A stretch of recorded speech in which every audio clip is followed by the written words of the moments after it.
నమస్తే. శ్రీ మాత్రే నమః. శ్రీ గురుభ్యో నమః.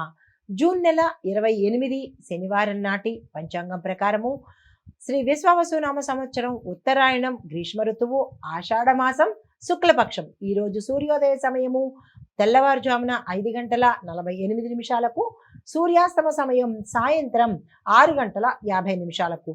ఈరోజు తిథి తదియ ఉదయం 9:57 వరకు. తదుపరి చవితి తిథి ప్రవేశము.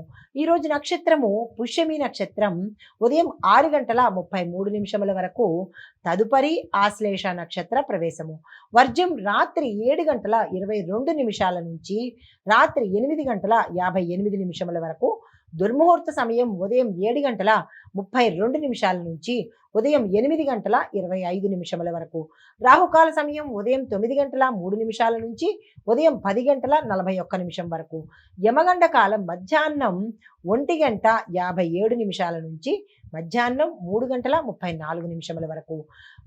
బ్రహ్మముహూర్త సమయం తెల్లవారుజామున 4:12 నుంచి తెల్లవారి 5 గంటల వరకు.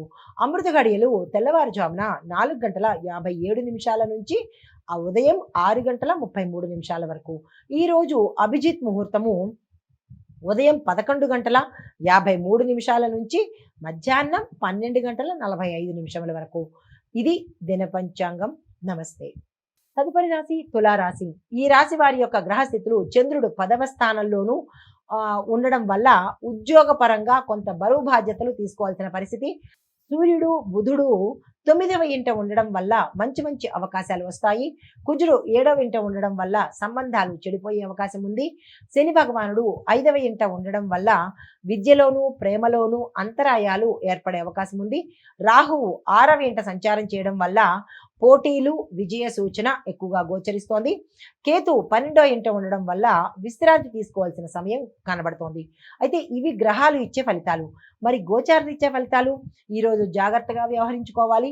మీరు చెప్పే మాటలు ముఖ్యంగా వ్యాపార ఉద్యోగ రంగాల్లో ఉండే వారి యొక్క మాటలు జాగ్రత్తగా ఉండవలసిన పరిస్థితి. అయితే ప్రేమలో అవగాహన అవసరము. ఆరోగ్యపరంగా మానసిక ఒత్తిడి చాలా ఎక్కువగా కనబడుతోంది. అదృష్టంగా తల్లి ఆశీస్సులతో మీకు కొంత లాభాలు కలిగే అవకాశం ఇక్కడ ఎక్కువగా కనబడుతోంది. అయితే మీకు చెప్పదగిన పరిహారాలు: దుర్గామ్మ వారిని పూజించండి. తెల్లని వస్త్రధారణ ఈరోజు చేసినట్టయితే మంచి ఫలితాలతో పొందడంతో పాటు మీకు ఒక చిన్న మంత్రము ఓం శుక్రాయ నమః అనే మంత్రాన్ని జపించుకున్నట్టయితే సానుకూలమైన ఫలితాలు పొందుతారు. నమస్తే. తదుపరి రాశి వృశ్చిక రాశి. ఈ రాశి వారి యొక్క గ్రహస్థితి చూసినట్టయితే చంద్రుడు 9వ ఇంట ఉండడం వల్ల అదృష్టము ధర్మ కార్యాలు చేస్తారు.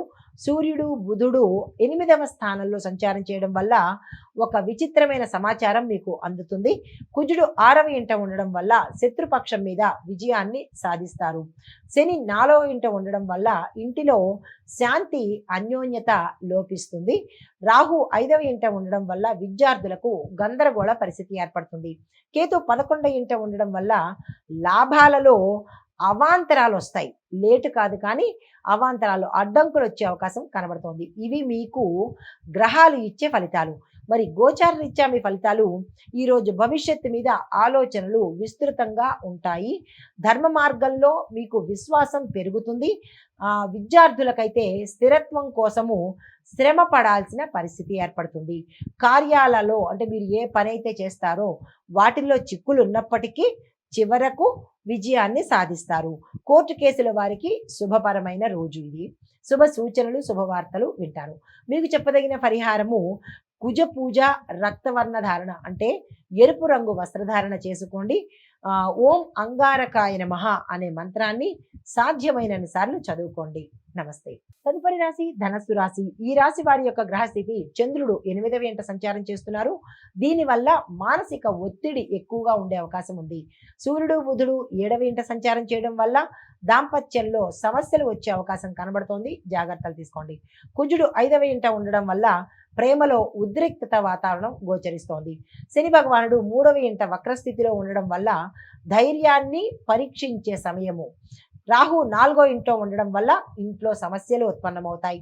కేతు 10వ ఇంట్లో ఉండడం వల్ల మీరు చేసే ఉద్యోగం అసంతృప్తిగా ఉంటుంది, సాటిస్ఫాక్షన్గా ఉండదు. ఇది గ్రహాలు ఇచ్చే ఫలితాలు.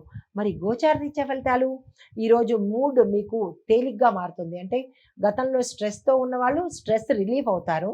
కొంతవరకు ఒత్తిడితోనే మీరు పనులు ఎదుర్కోవాల్సిన పరిస్థితి. ప్రేమలో ఉద్రిక్తతలు ఉంటాయి. ఉద్యోగంలో క్లారిటీ రాకపోవచ్చు. మీరు చేస్తున్నది ఒకటి, మీ ఆలోచన ఒకటి. ఇలా డైలమాగా ఉంటుంది. అయితే కుటుంబంలోని మార్పులకు సిద్ధంగా ఉండండి. కొన్ని మార్పులు జరిగే అవకాశాలు కనబడుతున్నాయి.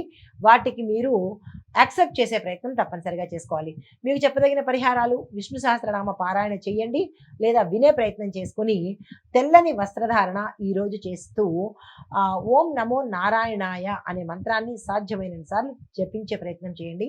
సానుకూలమైన ఫలితాలు పొందుతారు. నమస్తే.